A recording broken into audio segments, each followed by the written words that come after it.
Hello guys, আসসালামু আলাইকুম। কেমন আছেন সবাই? চলে আসলাম আবার নতুন একটা ভিডিও নিয়ে। তো আজকের আলোচনা কন্টেন্ট হচ্ছে মশার চরিত্র। আসলে মশার চরিত্র বলতে আমরা কি বুঝি সেই জিনিসটাই আপনাদেরকে আজকে জানানোর চেষ্টা করবো ইনশাআল্লাহ।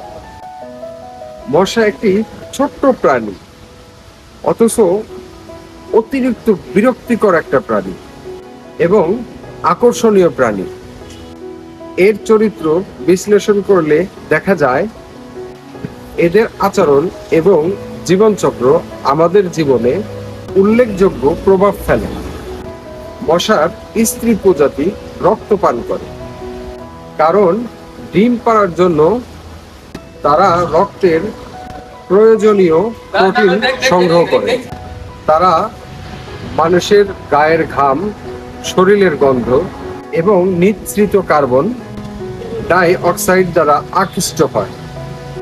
মশা খুব নীরবেই আক্রমণ করে, তাই আমরা অনেক সময় টের পাই না। তাদের শিকার ধরার সময় তারা তাদের আলো, তাপ এবং শরীরের গন্ধের প্রতি সংবেদনশীল। তো গাইস, আজকে আমরা মশার চরিত্র নিয়ে আপনাদেরকে কিছু বিষয়বস্তুগুলা জানানোর চেষ্টা করলাম। তো ভালো থাকবেন সবাই, দেখা হবে আবার নতুন কোনো ভিডিও নিয়ে। ভালো থাকবেন। আসসালামু আলাইকুম ওয়া রাহমাতুল্লাহ।